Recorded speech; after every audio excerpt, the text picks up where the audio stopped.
Hello beauties, it's me Sarah Burns, and this video is just to give you a little origin story of Deep Soul Journeys and to possibly help you understand and glean a little more insight into the process to feel if this is an initiation that you're ready for. So Deep Soul Journeys came into fruition, was birthed through me, this modality, in response to bravely following through with a question that my guides asked me many, many years ago. And that question was, Sarah, if there's something that you have to offer that your community needs of you that's unique to you, what is it? And so at that point, I was a seamstress. Thought I was sewing was my mission and my motivation for life, and it just didn't feel totally aligned. And so I thought, okay, well, what is something that has been unique to me? And I realized that ever since I was a child, I've had a very strong relationship to the unseen world through receiving messages or insights, especially dreams. A lot of people dream of me and I dream of them. And in dreams, usually I'm helping and healing people when I have dreams where other people have had me visit. And so I thought maybe there's something to that. Maybe this anomaly that I've had for a long time, there's maybe some more healing and support that I could consciously curate with it without knowing what that looked like. And so I decided to offer 10 free sessions of a modality. I had no idea. I just knew the only guidance I had was offer these sessions and sit by your altar. So I did that. I am a bit brave like that. And so I ended up having so many people want to work with me without even knowing what I had to offer. And neither did I. And so I sat at my altar, and it was a distance session. It's when I originally started this, it was at 6 in the morning because my daughter used to sleep and wake up at 9 in the morning, my 2-year-old daughter. So at that time, and she's almost 10 now. And and so while she was asleep, I went to my altar, set it up, and just closed my eyes and had a notebook. And all of a sudden I found myself in a world, right? I call it the soul realm. It's kind of like the same realm that we go to in dreams or in lucid dreaming or in visions. It lives between the veils. And so I was in this world, and there before me was the person I was going to be receiving the session for. But it was a soul aspect of them. And, it was this beautiful landscape. And I remember just observing and realizing, oh, this is it. This is the session. I've arrived. And now it's up to me to, I guess, explore, maybe ask some questions. And so that was the beginning of it. It's just, I would arrive, and then each session I would it would become clearer of what the pattern was. So I'd arrive, I'd ask my client, why have you brought me here? What does this symbolize to you? And we'd start from there. So each landscape was full of symbolism. So examples would be, perhaps we were in a really like thick bog, and it was really like dense and hard to move through. And so that would symbolize, maybe there's something really sticky and dense that they're moving through in their life. And so the journey would be a journey of how do we take the circumstances that are here in the soul realm and actually create movement and shift what's happening. So I ended up offering many, many, many, many free sessions until I figured out what the heck I was doing. And I realized that this world not only was a place to observe what was happening from a spiritual perspective, what was happening in people's lives, but also was happening in their bodies. So here I started realizing that some of my clients might have a rope tied around their neck in the soul realm. And so I'm wondering, why is this rope here? And so I get to ask some questions about this rope. And, they tell me a lot. I get a lot of dates. So especially things in the past, which are generally very accurate. So, maybe in 2010, there was an incident with somebody that left me feeling like I wasn't able to communicate clearly, or I wasn't heard. And so for many years, I've had this sensation of having resistance around being able to express myself. And so in the soul realm, the thing that's great about this is that all of those imprints, those psychic imprints, actually get to be interacted with as though they are not of. So what happens is those thoughts that we have, those belief patterns that we have that may sometimes feel like they're all in us and stuck in us and swirling in us, or those ailments that we're unsure of, when you go to the soul realm, they actually, you can see the separation of them. So you can see that sensation of not being able to communicate and articulate yourself was as simple as a rope that we needed to take off. And so what I started noticing was that as we started removing these ropes or removing these burdens that the soul was carrying, it was actually rippling into people's physical life.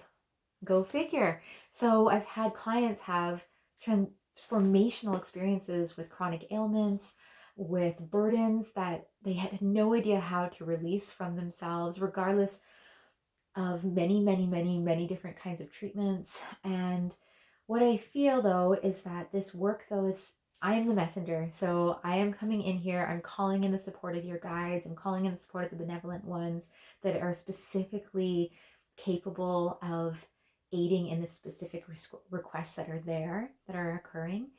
And as a messenger, what I do is I am orating, so I'm dictating, I'm writing down everything I'm seeing, because I happen to have that ability to go into trance state and still be physical in my body enough to write down everything I'm seeing, everything I'm hearing.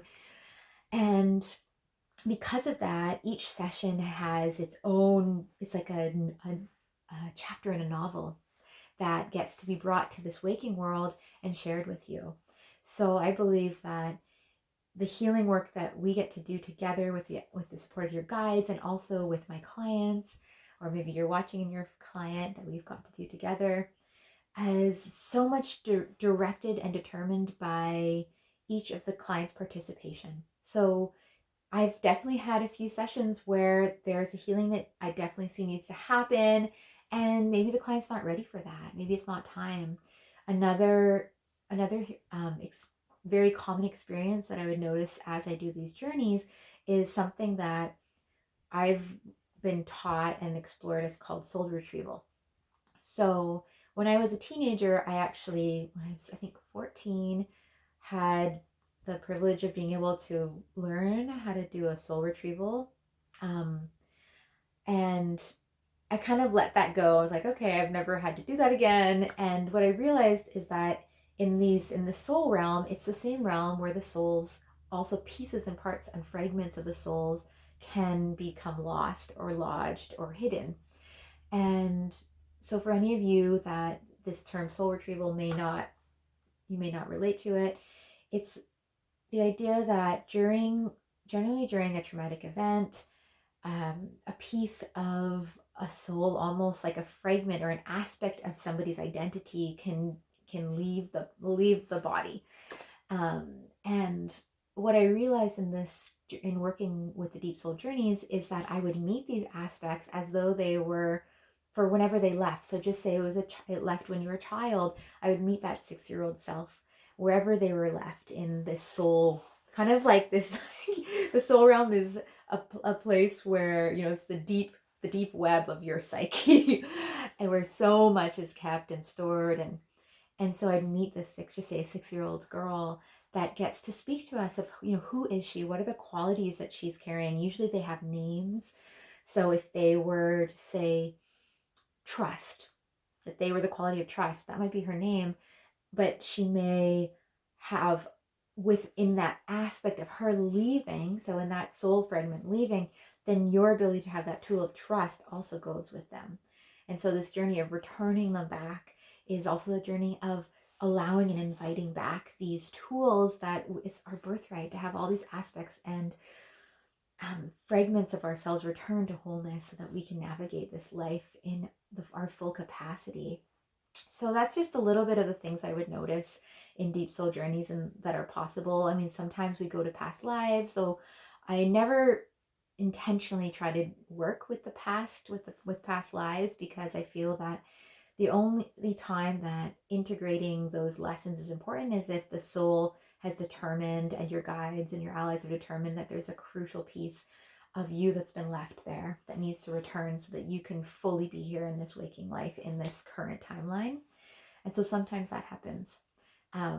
So without getting into more of the detail of the actual process I go through, I just thought it would be helpful for you to digest that and explore, Is there something that's been in you, or a nagging feeling that you have aspects or a message, or something that's a burden that's happening on a spiritual level that's affecting your physical life or your relationship lives? We also work a lot with belief patterns. So beliefs actually in the soul realm, they come in the wind. So I hear them in the wind, and these are beliefs generally that are sabotaging. So beliefs that you may have about yourself that have been established that are almost like these echoes, creating these um, kind of echoing a sabotaging pattern over and over and over in the back of your soul that can reach us here in this waking life and actually pause and stifle and our capacity to thrive. So we explore that and then balance them out with affirmations that also come in this realm.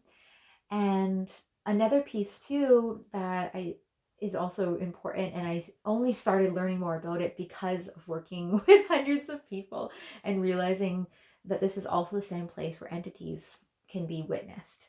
So sometimes there are misqualified energies in the form or entities that I might see on a person. So these are usually some sort of being or essence that has lodged in onto a person's psyche or into their soul space and is feeding and finding shelter in that person.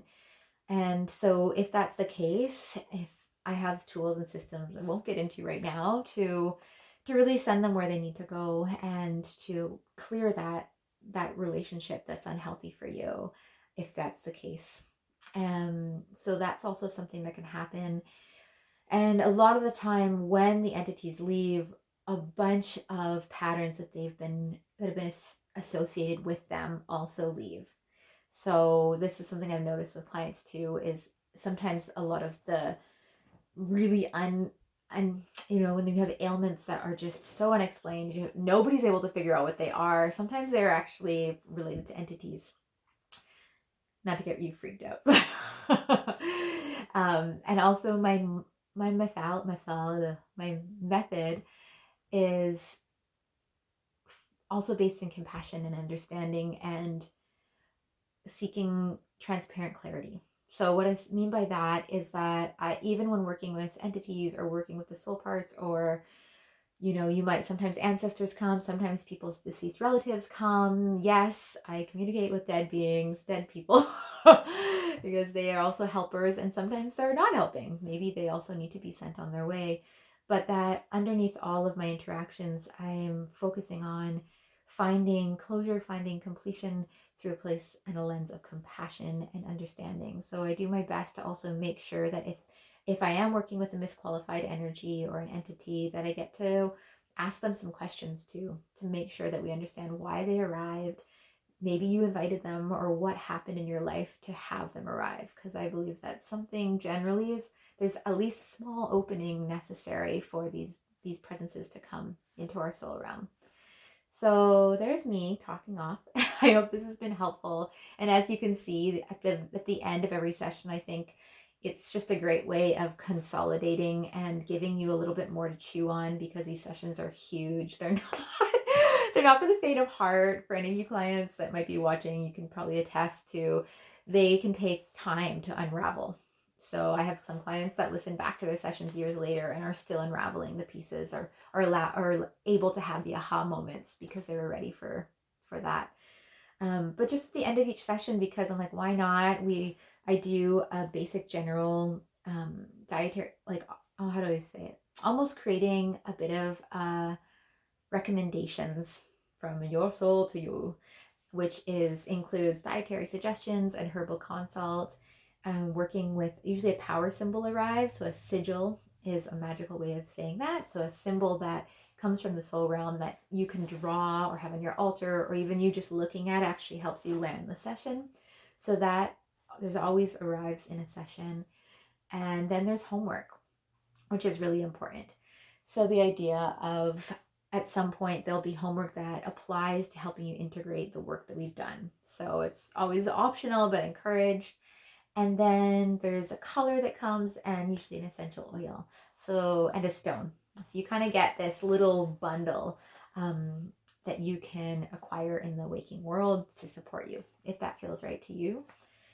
And the last piece too that I've added, because I just love meeting you and then not in like the actual like waking world, is that every session also gets a complimentary 30-minute follow-up. So you don't have to take me up on that, but I would love to do follow-ups with people where we can possibly even explore a little bit more that you weren't able to understand prior or during the session. So getting clarity on that. So thank you for taking the time to witness this and really feel in your body if this kind of work is what you may be seeking. And I like to say here also on the webpage, just trust in your instincts and calling in the support of your spirit mentors to give you some clarity if indeed I am the right messenger for you, and my guides, the invisibles, and also are the right conduits to supporting you in this deep soul journey work. And of course, even though as you might see above, there is a sliding scale rate, and that is geared towards lower income folks with the ability of doing payment plans to make it feasible. And otherwise, I just thank you all for following your visions and your dreams and embodying the life that is possible for you, and being that spokesperson for the ancestors that have your back in this life, that we can move through even the most densest challenging experiences and memories that may be stored on the soul level, that there are ways of returning ourselves to ourselves. So until next, ciao.